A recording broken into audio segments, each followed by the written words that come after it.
Hello and welcome back to the Nest and Inside the Iggles live show. Thank you guys very much for joining us.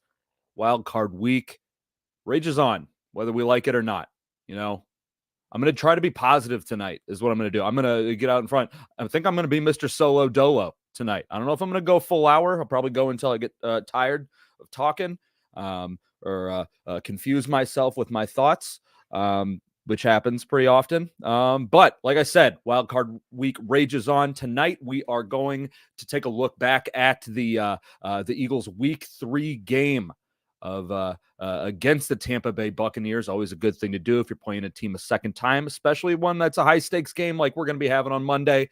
The highest of stakes, honestly, for what we're at, I guess, respectively, the highest stakes. Good thing to look back at that. And I just rewatched the game earlier today. It looked good. It looked good. I'm going to be positive. That game looked great. That was probably the best game of the season for the Eagles. A few things first. So Pete Carroll, I don't know about retired. I don't know. It's weird. They moved Pete Carroll to an advisor position. Seattle Seahawks did. That's weird. Didn't expect that to happen. There's a handful of head coaches that I expected to get fired. Pete Carroll, not on my list of guys that I thought were going to go out. Mike Vrabel yesterday. There's a lot of teams, man. There's a lot of teams that need head coaches, and I think we know. You know what? No, I'm staying positive. Eagles aren't going to need a head coach because that's what ludicrous positive Jake has to say. Real Jake, you know what real Jake thinks. Yeah. So there's a lot of coaches. And then also Nick Saban retiring. Nick Saban, Nick Saban's last play. Nick Saban's last play was a Nick Sirianni play in that was at the Rose Bowl. Nick Saban did a QB draw. I don't know, man. I don't know why he did that. That's not what we want to remember Nick Saban for. You could have gone out with something better, buddy. But that was dumb. But I love Nick Saban. I love what he's done specifically for the guys in the Eagles locker room. Devontae Smith and Jalen Hurts are both just little pieces of Nick Saban. They both, you can tell that they're Nick Saban guys, man. They know exactly what they're saying. And in Devontae's case, what they're not saying. So yeah, all the respect in the world goes to Nick Saban, but the Pete Carroll thing that caught me out of the blue. I did not see that coming. But let's get into this. The kind of looking back at that Week 3 game when it was a Monday night game. There was actually like one of those games or one of those weeks. It was where there were 2 Monday night games. I remember getting really upset watching it when they would have the Eagles on like right here, and then the other game they kept bringing in the Rams and Bengals game. It's like, buddy, I don't care, ESPN. Nobody cares about that. No one cares. No one cares about it. And they kept forcing it in. They even did it on like the broadcast on the condensed version that I was watching today. It's like, why I shouldn't still be upset about this. Why do I run so hot all the time? Anyway, felt like a good way to kind of like recap everybody, kind of get everybody's mind. If you don't remember, what I'm going to do is I'm going to play the intro from our show that we did after that game. I went back and watched it. I think I did a pretty good recap of that game. So I'm going to bring that up. That is, shouldn't have paused it there. Shouldn't have paused it on that screen, but let's play this. We are here today to talk to you about your 3-0 Philadelphia Eagles coming off of a Monday night game, not the Monday night game, but a Monday night game where they went down to Raymond James Stadium in Tampa and thumped the Buccaneers to the tune of 25-11 was the final score. And to be honest with you, man, it wasn't that close. It was not that close. There was a little bit of a I'll call it a garbage time adjacent score there at the end that brought the Bucs up to that 11 points.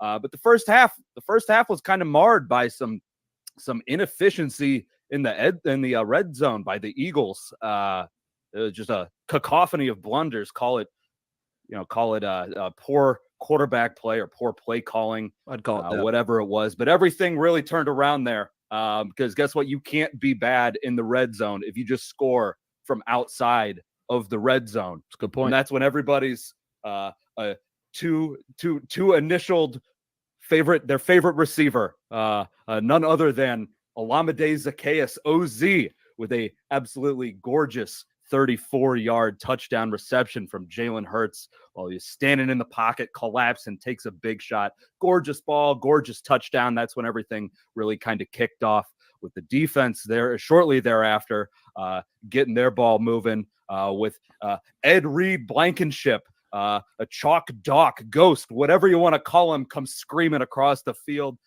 forces Baker Mayfield's first interception as a Buccaneer. A couple drives later, we get Jalen Carter absolutely falcon punching the ball out of Rashid White's hands to give the Eagles short field and a field goal going into halftime. They come out of halftime. We get news that Jalen Hurts has a poopy butt, or however you want to translate the phrase flu-like symptoms. That's how I choose to do it.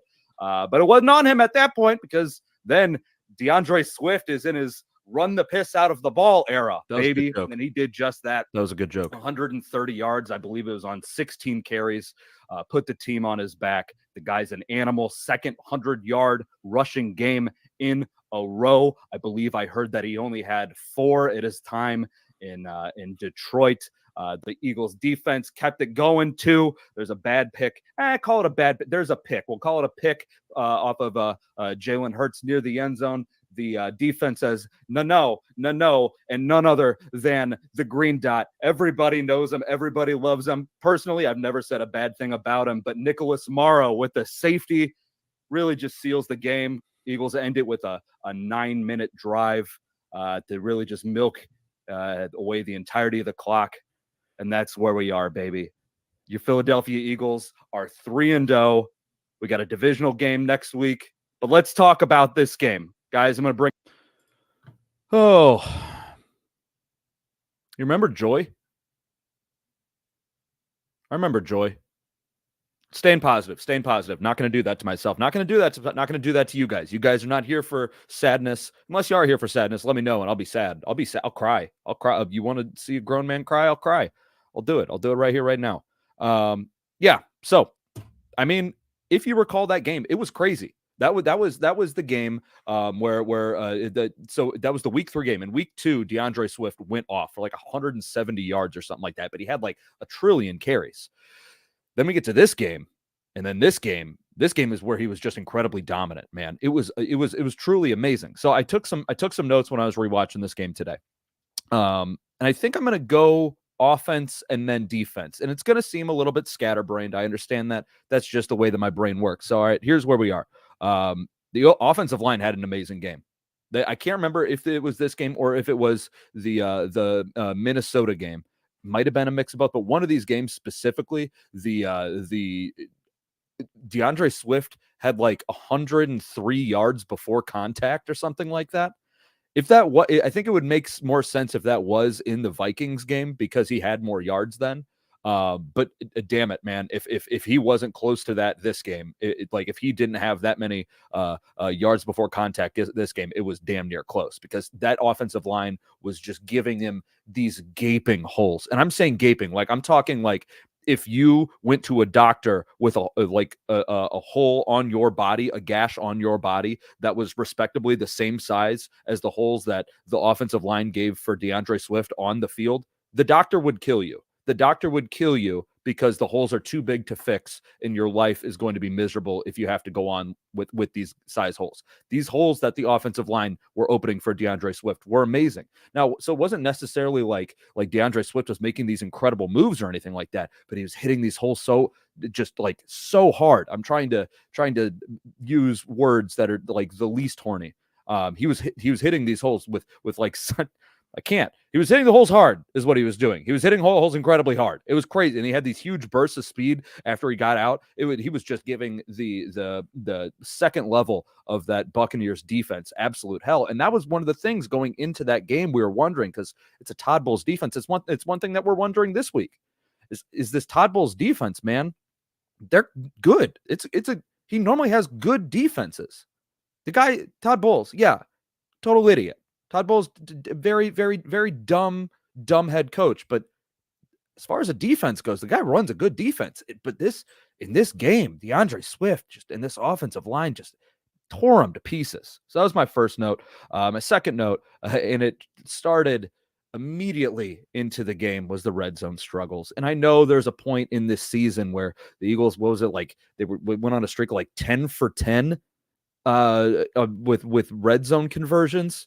In this game, the stat sheet says 1 through 5, but it was in reality it was 1 through 4. That's what I counted as, because the last one, the fifth red zone trip, was on their last drive of the game where they just milked the clock out. It wasn't a real attempt to score points. They're just like, get me the hell out of here. But they were 1 for 4, which did lead to it was 3 Jake Elliott field goals. So count that as potentially 12 points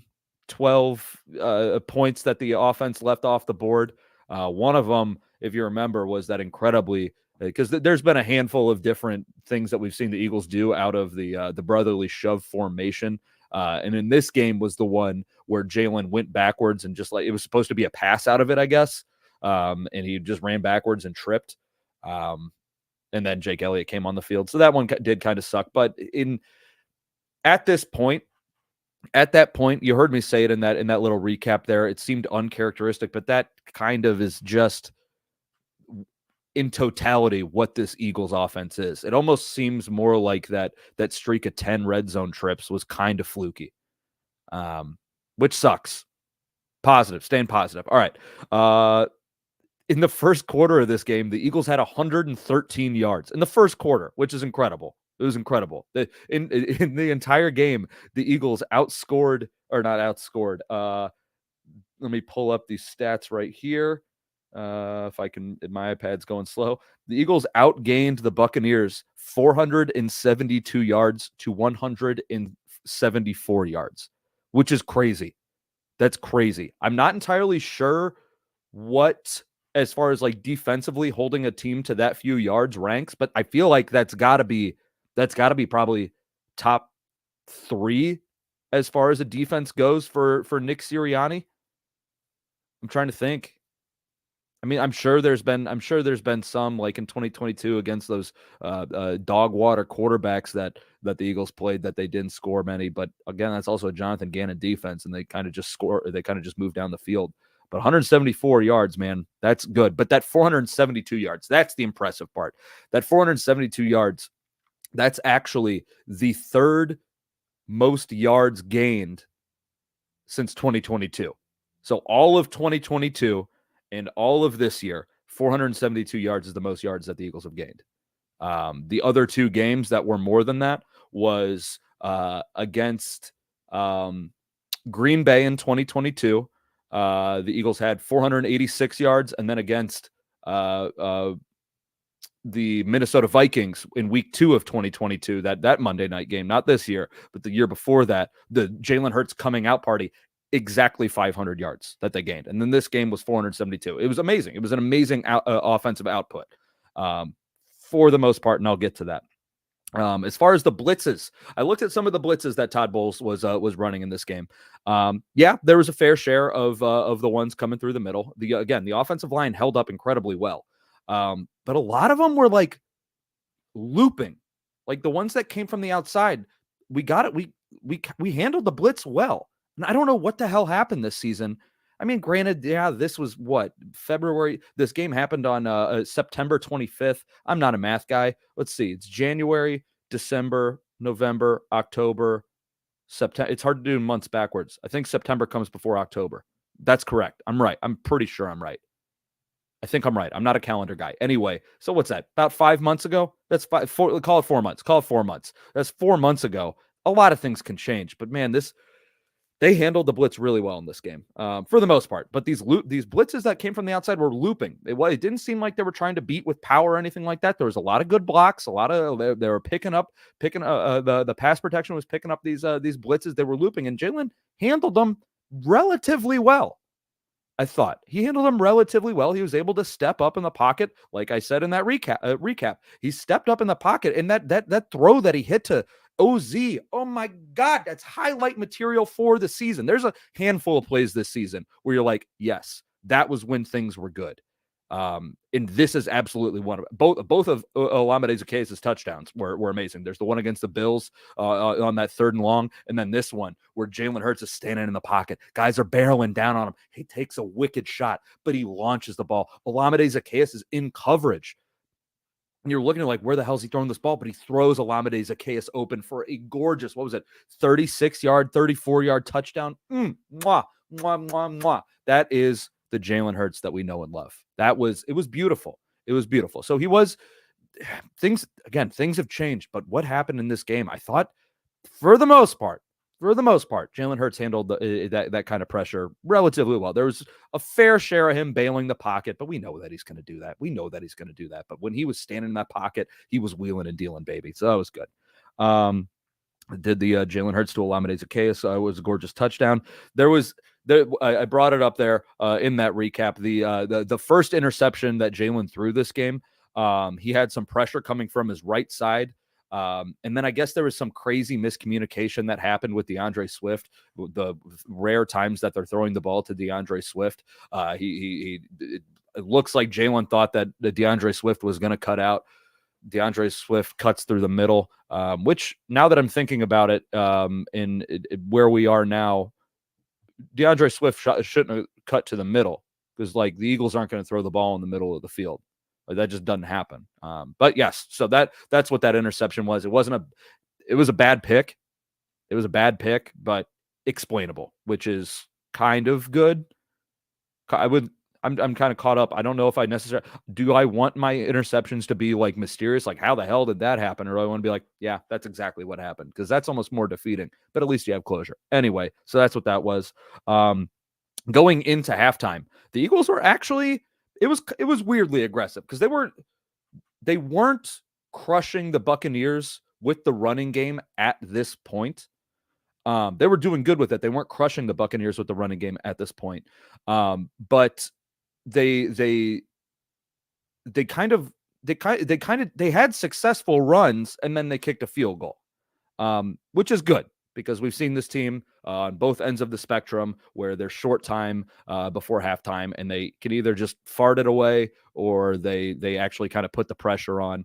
They did 3 runs before halftime. Let me see exactly what those were. I believe I can pull this up pretty easily here. This is me talking. Yeah, they had 5 plays. Kenny Gainwell up the middle. They actually started this on oh yes, because after that Jalen Hurts interception, that was when Jalen Carter absolutely he punched that ball out, man, and it was gorgeous. You're probably picturing it in your mind right now, that Jalen Carter punch out, man. And I watching it again. If this punch connects with any other human being on the planet besides a professional football player, that person dies on the spot.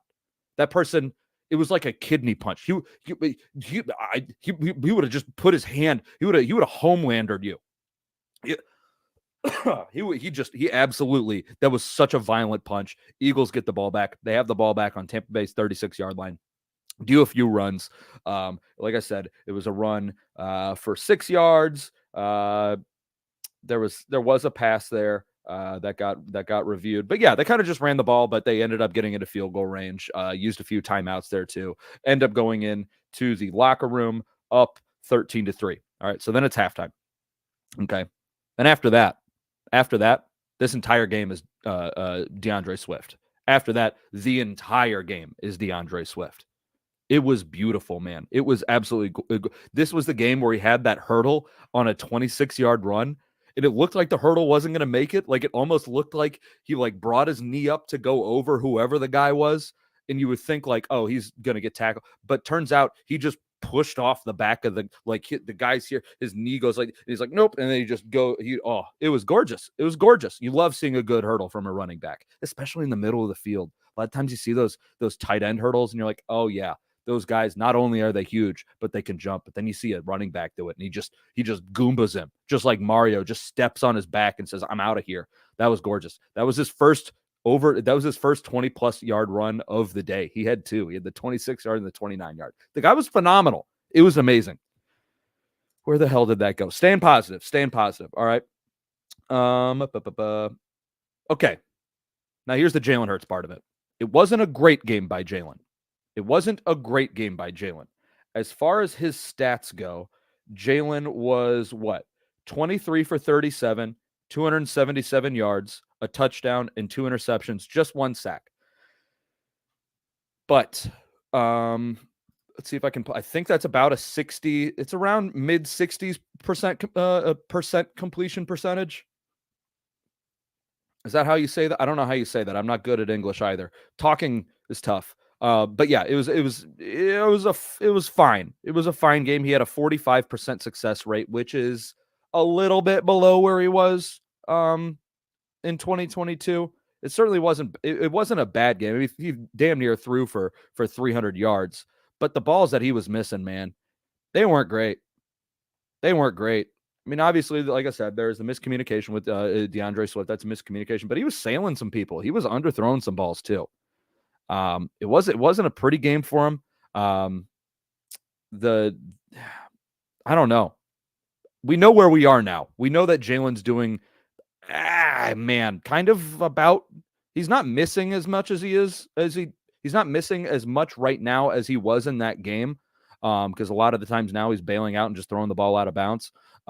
This one, it was a little bit frightening at the point, but things really did kind of click going into a few games after that. This is actually AJ Brown had 9 receptions for 131 yards. This was actually the first game in the streak, which is a lot of fun to watch. He did, like I said, Jalen was missing, and he was missing AJ quite a bit. AJ actually got targeted 14 times, 9 catches. Like I said, balls are sailing. There was a few, maybe 1 or 2 that AJ probably could have caught. I know one in the end zone hit him in the hands, but for the most part, he was kind of money on the balls that he could get. What else do we got after that? Then I mentioned the bailing in the pocket. The interception at the 2-yard line. So like I said, he threw 2 interceptions. One of them, he took a deep bomb to Devontae Smith, and this is something that I stand on. I'm totally fine with Jalen Hurts throwing an interception on a bomb. I'm totally fine with that, as long as it makes sense. Like, if you're going to throw a ball to A.J. Brown on an absolute moonshot deep down the field and it gets picked off, you're thrown to A.J. Brown. I'm fine with it. I'm fine. I want him to be able to take those shots. And if you're going to throw a deep shot down the field, throwing it to Devontae Smith, I'm fine with that. It's Devontae effing Smith. You can't be mad at that. When he throws an interception down the field to Quez Watkins, that's where you clench your hands and your fingernails break off. Okay, that's that one. That's where you're clenching so hard you start bleeding. That's where you get ulcers. That's where you start getting that weird vein on your forehead that your doctor says, "Hey man, you gotta start eating healthier and exercising, or else you're gonna have an aneurysm and die." That's that one. Those are the interceptions that I don't like. And nobody should like those ones. Those are crazy. And unfortunately, again, we saw DeAndre staying positive. Okay. After that Devontae Smith interception, though, like I said, it was on like the 1 or 2 yard line, and then a safety happened immediately after that. We'll get to the defensive side of this because it's very good. AJ, okay, this is something that could come into play this week. AJ got a lot of respect. He got a lot of respect. I can't remember. I took the note down a little bit later. But this guy Pitts Jr.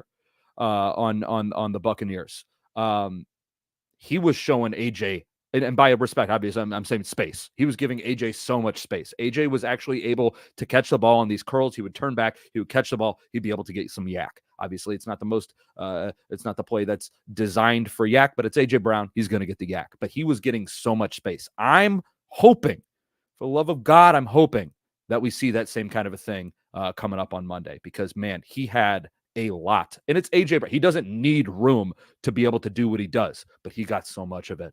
You got to think Todd Bowles is smart enough to not have that happen. But if that does happen, AJ can just burn him. AJ can just burn him. All right. So I wanted to make sure I got that one down. I mentioned the fake sneak where Jalen tripped. I mentioned the Pitts Jr. and AJ Brown was bad. The AJ start at the streak of the 131 yards. Okay. That's a good break point for this. One thing I did notice in this game is that this is not Eagles related, but they were doing advertisements for this game. Remember the Toy Story game?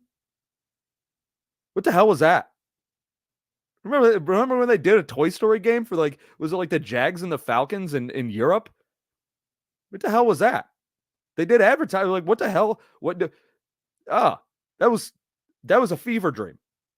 That was like that. Remembering that is like remembering the Toy Story game. That's like remember last year Jeff Saturday was the Colts head coach. What the hell?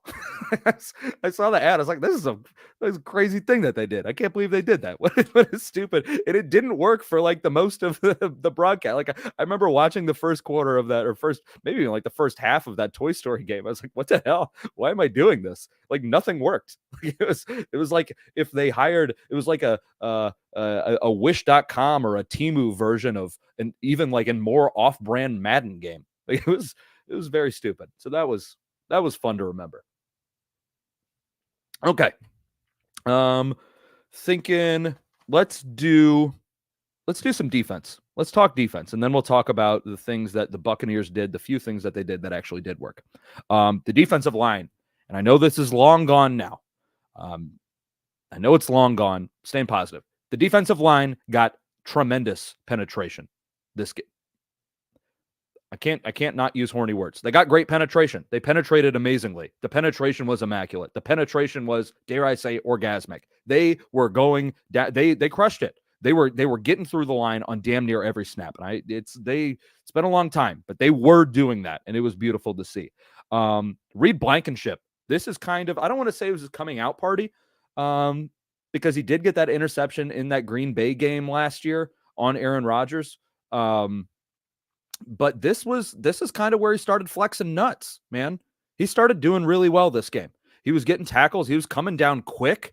And we've seen the safeties now, specifically Kevin Byard, who can't make it to the line of scrimmage before Tyrod Taylor gets rid of the ball. Reed was coming down quick. He made a handful of tackles at the line of scrimmage, which is probably why he's the leading tackler on this Eagles defense. The pressure affected Baker a lot, and Baker's kind of banged up right now. Not kind of banged up. I don't know if Baker's actually ever been healthy. Now I'm like his entire life. I'm wondering if Baker's always just been a perpetually hurt guy. And as a perpetually hurt person, I get it. I'm not a world-class athlete, but I get it. But the pressure was, like I said, the penetration phenomenal, and Baker was feeling the penetration. That's where I'm at with that. Baker feeling the penetration. Definitely felt the pressure from the penetration. Baker did. That's good. That's fun. That's a good line. Okay. This game was actually the first game without Avonte Maddox. This is the first, because remember, Avonte Maddox tore his pec in week 2 against Minnesota. So in this game, what the Eagles did is they had a lot of James Bradbury playing nickel, playing that slot corner. and they had Josh Jobe on the outside. If you want to look for a potential positive, if it is a positive going forward, Avonte Maddox is going to be in the slot, and it's not going to be Josh Jobe on the outside. Is Josh Jobe better than James Bradberry right now? I don't know. Josh Jobe got picked on a lot this game. He did. He got picked on a lot. They targeted him quite a few times. They targeted James Bradberry a handful of times too. But it'll be Avonte Maddox. And Avonte Maddox is, he's been playing kind of hurt, I'm guessing still. I don't necessarily know if he's ready to come back. He's kind of been slow, has been missing some tackles, but I think that Avonte Maddox is better than James Bradberry. I think. So Avonte Maddox at slot, again, James Bradberry is a slot in that first game. It's going to be a different lineup in that backfield because also this is the game where Justin Evans, remember Justin Evans? You shouldn't. Justin Evans went down in this game on like the first drive. I think this might have actually been the injury that took him out for the entire season. There might have been that neck injury. I'm fairly confident that it was. And then Terrell Edmunds came in. So we're talking Terrell Edmunds time. We're not talking Kevin Byard time. Remember Terrell Edmunds? You shouldn't. Even though I guess he did kind of play well for the Titans in that last game. Anyway, Terrell Edmunds, we had this game. We had a lot of Sidney Brown this game. Kind of Sidney Brown's first kind of getting into the game flow of everything. So that's what we had going on with that defensive backfield. So that entire defensive backfield, aside from Darius Slay and Reed Blankenship, it's going to be different. So if there is some hope, you're welcome. I don't know. That's where we're at with that. Did Bradberry and Jobe. Jordan Davis is really good. Jordan Davis is kind of taking a step back now. The Eagles' running defense is not what it was. This is kind of like the peak of the Eagles shutting down like rushing attacks. In this game, the Buccaneers had 17 rushes for just 41 yards. Just 41 yards. I believe 13 of those carries were Rachaad White. Actually, I have a thing, if I can pull it up. Rachaad White. That's Rachaad White's rushing attempts. Where was Jordan Davis, you think? Where do you think Jordan Davis was? I can't tell. I can't tell based on that picture. I don't know where Jordan Davis was in this game. Is he on the? No, I'm not on the outside. He swallowed up everything, man. He swallowed up the entire if there was a rushing lane in his zip code, you weren't going through it. Jordan Davis played amazing, and this was the Jordan Davis where Jordan Davis was just grabbing Rachaad White and then falling over. It was beautiful. It was fun to see. It was very fun to see Jordan Davis doing that well that game. This I brought up the Sidney Brown was playing. This was also the game where Mike Evans, if you recall, this is kind of I didn't remember this until I watched it. There was a play, maybe I can jog your memory, where so Justin Evans goes out, Sidney Brown comes in. Mike Evans gets open in the end zone, and the ball is coming straight to him, hits him in the hands, but then Sidney Brown gets there and maybe gets an arm in or something like that. Whatever it was, he affected it, and it got Mike Evans to drop the ball. Mike Evans was open in the end zone is the problem with that one. I staying positive. I'll get to it later in the week. I think it's going to be a big Mike Evans game. Staying positive, but he was wide open in the end zone. But Sidney Brown did make a good play on the ball. Absolutely nothing from a run game. I mentioned that. Blankenship absolutely hawked Baker Mayfield. He absolutely, and this Baker Mayfield, this is 2 games into the season. I'm not entirely sure how many passing attempts he had at the time, but he had been clean the entire season, no turnovers at all. And Baker Mayfield throws right here. Yes, Quentin, I do agree. Sidney will be missed big time. He's my boy. Everybody knows Sidney Brown's my boy. But this was Baker Mayfield's spray chart. That red dot. So man, you can't see it, but you can't see my mouse. Reed Blankenship was essentially sitting on the 20-yard line, kind of on the 20-yard line at the hash right there, where that 20 meets that hash, and then he kind of was just patient. Baker looked to his left to try to trick Reed with his eyes.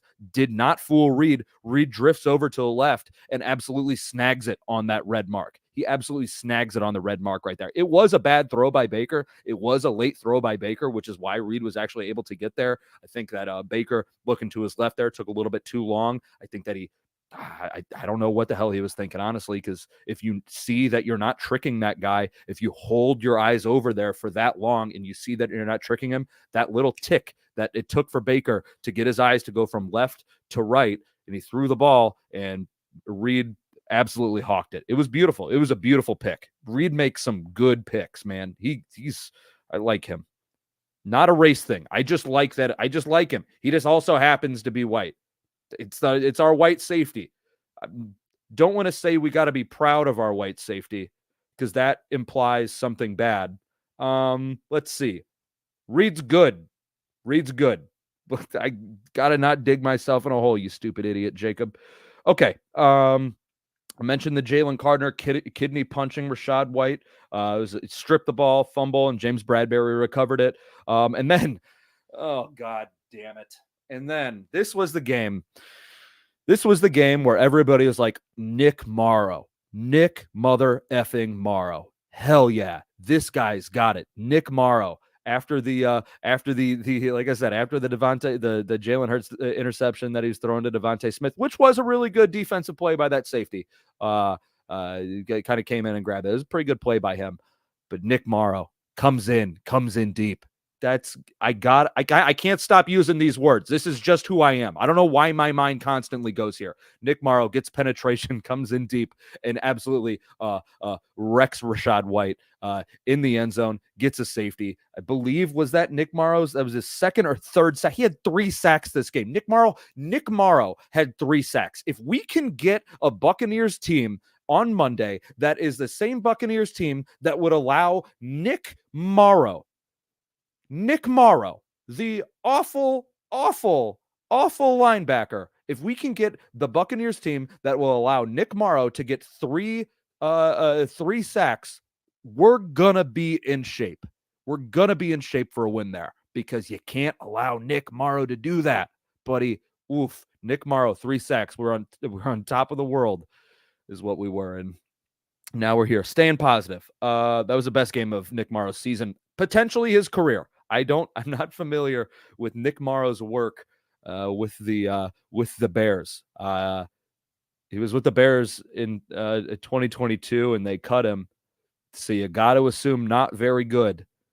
They got TJ Edwards, and we got Nick Morrow. So that's tough. That's tough to say out loud.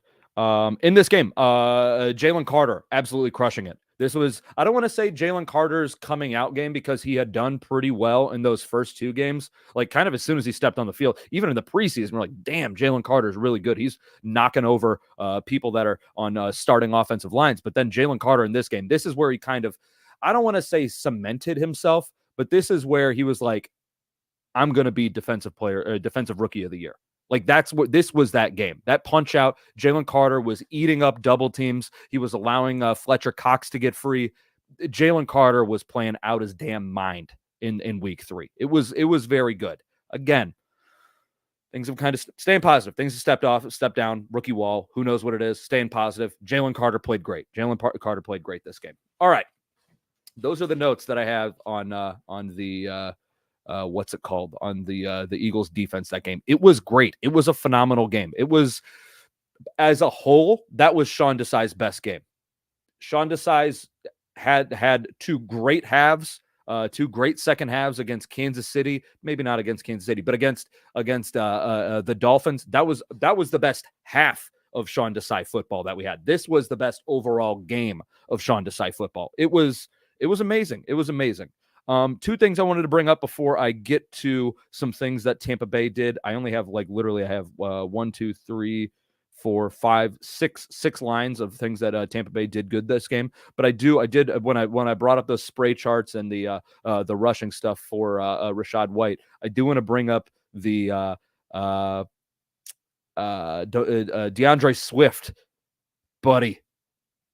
Eat it up, my dude. On the right side of the ball there, he was ripping it, man. I think I think he had like 4 carries for 69 yards off the right side of the ball. Oh, that was gorgeous. Remember that? Staying positive. That was awesome. What an awesome game by DeAndre Swift. Jalen Hurts throws his spray chart. This was that one arc. That's the Olamide Zacchaeus. That red dot on the left is the DeAndre Swift miscommunication led to an interception. That red dot on the far right is a 40-yard bomb. If you're throwing 40-yard bombs, again, do it to DeAndre Swift, do it to Devontae Smith, do it to AJ Brown. I'm totally fine with that. You throw, if that red dot in that top right corner, if that red dot in that top right corner is Quez Watkins, I'm gonna start a fire in my neighborhood. I'm gonna burn somebody's house down to the ground, and they're not gonna deserve it. They're not going to deserve it. If he does a deep shot like that to Quez Watkins and it's picked off, I'll commit arson.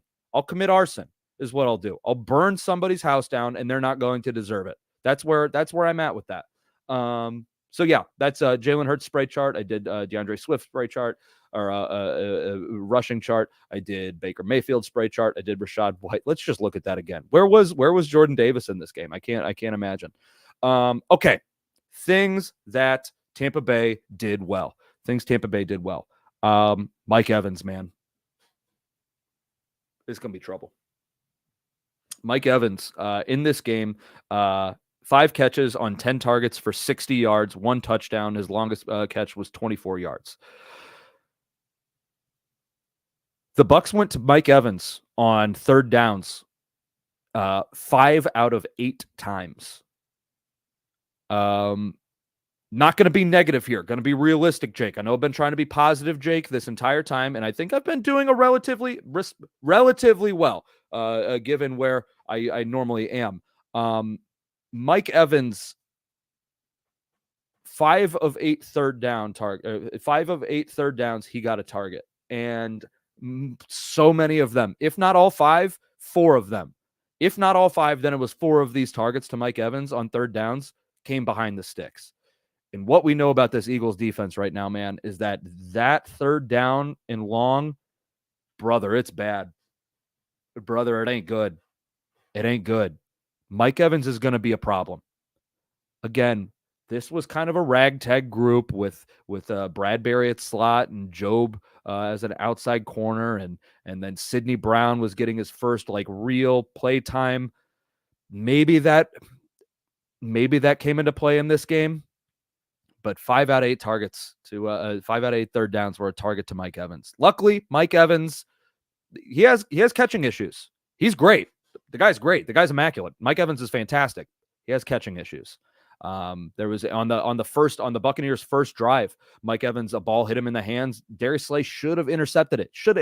There was a few, like I said, he had 10 targets, 5 receptions. Probably of the 5 targets that he didn't come down with, maybe 3 of them hit him in the hands or something like that. Because, yeah, there was the Slay one that I said on that first drive. There was the Sidney Brown one, like I said, in the end zone that Sidney Brown disrupted. It's going to be bad. Not bad. It's going to be trouble. I'm going to say it's going to be trouble. Like I said, a lot of the throws were past the sticks. And then even when he was getting covered, man, if you remember this, there was one catch that Mike Evans had. It was actually the 24-yarder, his longest catch of the day. That was the one where Reed Blankenship was on him. He was on him like stink on shit, man. He was on him on like white on rice. He was on him. And Mike Evans, whoosh, sticks out a hand, snags the ball, and does like you know, like in a kung fu movie where a guy like goes like Ip Man. All right, Ip Man's fighting all of the black belts, and he just like does a thing where he like throws his back and goes over the other guy's back as the other guy's bent over, if that makes sense. And like his legs are up in the air. He like this is this guy, and then he goes whoosh, and then rolls over him like that, but like and then lands on his feet. Yeah, my hands are pretty good. And that's what Mike Evans did. So like even when he was missing some balls that hit him, but this one just even when he's covered, the guy's just dangerous. Is my point. That's my point. And I did pretty good act out with my hands there. Honestly, that was pretty good.